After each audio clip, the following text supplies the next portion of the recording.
السلام عليكم ورحمة الله وبركاته. أهلا وسهلا بكم في حلقة جديدة من ملعب تيتو. آسف لو اتأخرت عليكم في حلقة ما بعد مباراة الأهلي وسياتل الأمريكي، بس طبعا قبل ما نتكلم في أي حاجة ولا نبدأ في أي حاجة من حلقة النهاردة، انزل اعمل لايك وسبسكرايب للقناة لنستمر في مواد قادم بإذن الله. مستني منكم الدعم الكبير في الفترة القادمة. الأهلي يفوز على سياتل الأمريكي بنتيجة 1-0 بأقدام محمد مجدي قفشة، ويصعد لنصف نهائي مونديال الأندية لمواجهة العملاق الكبير الملكي ريال مدريد. مباراة سياتل كانت صعبة جدا زي ما كلنا شفنا، وكان فريق سياتل الأمريكي مسيطر على الشوط الأول بالكامل تقريبا، ولكن الحمد لله قدر النادي الأهلي في الشوط الثاني يغير مجريات اللقاء لصالحه، وسيطر على الشوط الثاني بالكامل وقدر يسجل هدف الفوز ويتخطى عقبة الفريق الأمريكي التي كانت صعبة جدا. وبإذن الله تعالى سيواجه الأهلي المصري ريال مدريد الأسباني في نصف نهائي المونديال. بعد هذا الفوز أمس،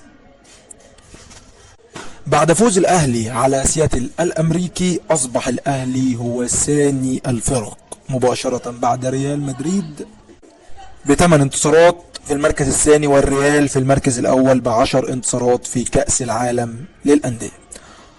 مرتضى منصور رئيس نادي الزمالك يهاجم الإعلامي الكبير الكابتن أحمد شوبير قائلا: شوبير يقول الأهلي هو الأفضل في مصر، لماذا يتحدث بهذه اللهجة؟ واعتقد انه هو السبب في الاحتقان بين الجماهير وليس انا، لانه وصمة عار في تاريخ الاعلام المصري بالكامل. واضاف مرتضى منصور رئيس الزمالك: يجب ان تكون حياديا، لكنك دائما تحتفل بانتصارات الاهلي بشكل مبالغ فيه ولا اعلم لماذا. بإذن الله تعالى قناتي الأهلي وريال مدريد سيتعاونون معا. قناتي الأهلي وريال مدريد سيتعاونون معا على هامش مباراة. قناتي الأهلي وريال مدريد سيتعاونون معا على هامش المباراة المنتظرة بينهما في نصف نهائي مونديال الأندية. وسيكون التعاون كالتالي بين القناتين مقتصر على إذاعة كل قناة أخبار وتدريبات الفريق الآخر، كما حدث في العام قبل الماضي بين النادي الأهلي وبايرن ميونخ. ريال مدريد يسقط منذ قليل أمام مايورك في الدوري الأسباني بهزيمة في المباراة الأخيرة قبل مواجهة الأهلي بخسارة هدف دون مقابل. وأصيب حارس الفريق تيبو كورتوا اليوم قبل اللقاء في عمليات الإحماء قبل لقاء مايورك، وشكوك حول لحاقه بمباراة الأهلي القادمة بإذن الله.